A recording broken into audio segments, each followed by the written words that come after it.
Every other person online is promising you free energy from literal garbage. I looked at the 6 most viral schemes and holy crap, this is a parade of insanity. Spoiler alert, 3 of them are straight-up scams, and one could seriously send you to the hospital. Or worse. First up, someone takes an old CRT television and cuts the tube open with an angle grinder. The idea? Turn this junk into a solar panel using aluminum tape, copper wire, and salt water. Theoretically, it's a galvanic cell. Basic high school chemistry, right? The multimeter shows voltage, a bulb lights up. Looks smart. But here's the thing. Actually, several things. First, safety. This is insane. Like, actually insane. Cutting a CRT without releasing the vacuum means the glass can implode. The shrapnel velocity is like an actual grenade. Without eye protection, you're literally gambling with your eyesight. Second, there's phosphor and lead inside. Heavy metal dust is a fantastic seasoning for your lungs. Third, wait, I haven't even mentioned the main thing. This is completely staged. Look closely at that bulb. It's an emergency lamp with a built-in battery. It lights up just from contact closure. The entire CRT construction, pure theater to fool us. A proper 10-watt solar panel costs about 15 bucks, works for years. Want to experiment? Get a lemon and some nails. Same principle, but at least you'll keep your eyes. Next one's more serious. This isn't just a scam, it's dangerous. A generator that runs on water, more specifically on gas extracted from water. The creator attached an electrolyzer to a gasoline generator. The idea is to produce fuel from water on site. Sounds like a dream, right? Pour in water, generator runs forever. Incredible! And sure, it looks like it works. Generator spins, lights glow, creator smiles. Everyone's happy. But here's why this is not free energy at all. First, energy balance. To split water into hydrogen and oxygen requires more energy than you get from burning them. That's thermodynamics. Deal with it. Efficiency is always under 100%. Trying to power a generator with gas it produces itself, that's like trying to lift yourself by your own bootstraps. Second, safety. And this is where it gets stupid. Hydrogen and oxygen in one container without separation is oxyhydrogen gas, an explosive mixture.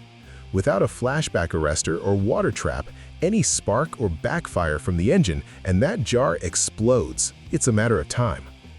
Third, corrosion. That pink water in the electrolyzer means the stainless steel is corroding.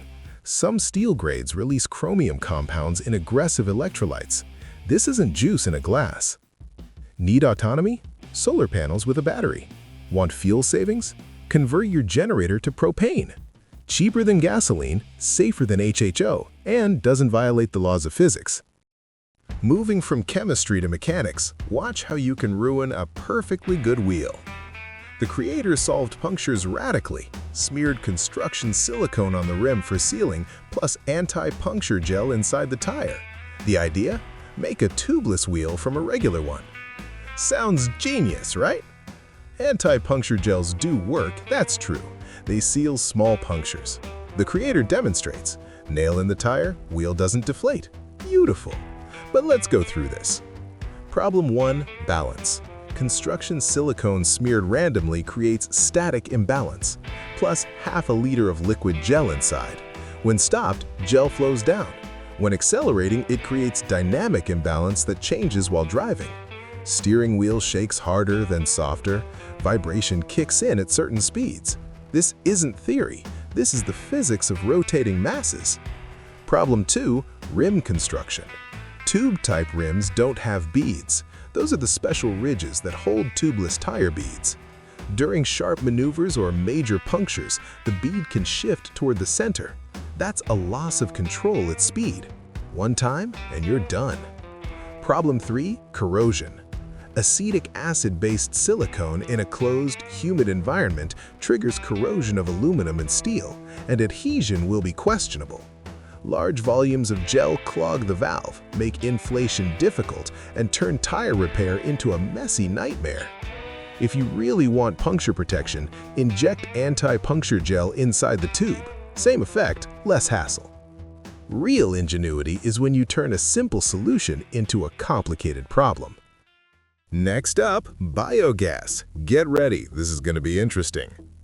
The creator built an entire biogas system from plastic bottles, promises methane for cooking from grass and water, 60 liters of biomass in makeshift conditions. The output? Bright blue flame. Looks convincing, right? Look, I'm not arguing. The biogas concept works. Anaerobic bacteria really do process organic matter and release methane. Industrial farm installations work exactly this way, but in this form. First, salt. The creator added salt to the mixture. Salt is an antiseptic. It suppresses methanogenic bacteria development. At high concentrations, methane output drops drastically. Instead of gas, you get salad. Second, volume. 60 liters is a drop in the ocean. Industrial reactors start at 2 cubic meters for a reason. For stable output, you need volume, temperature, and retention time. It's like expecting tomato harvest an hour after planting. Not happening. Third, flame color. Untreated biogas usually burns with a yellowish tint from impurities. Bright blue flame is more characteristic of pure methane or propane, which makes you wonder, is there a propane canister just sitting off camera? Fourth, safety.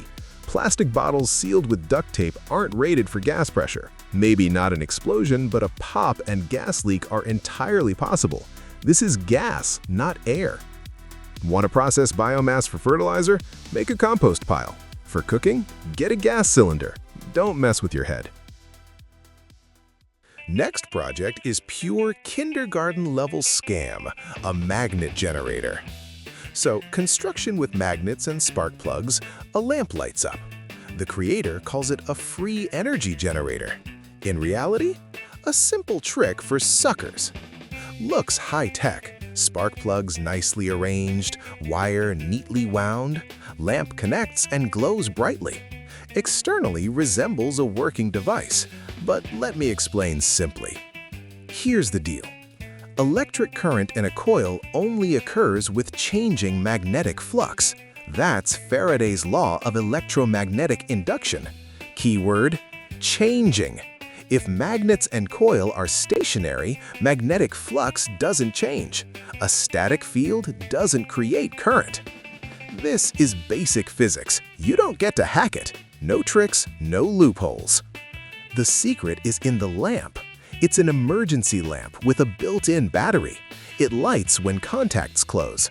The entire construction of discs, magnets, and blades, just decorative bridging that completes the lamp circuit. Last project, reviving dead batteries. The creator connects a tiny LR44 button cell directly to a powerful 18-volt drill battery.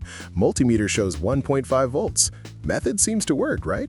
But this isn't resurrection, it's an electric chair for the battery.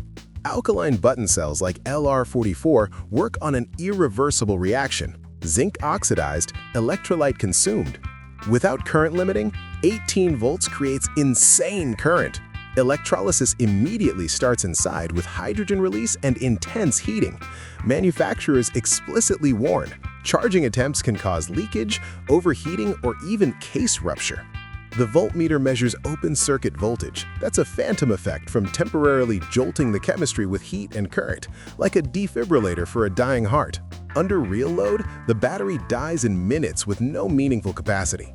What actually happens? Most often you get alkaline leakage that corrodes device contacts. Less common, but possible, a pop with case rupture and contents ejected in your face.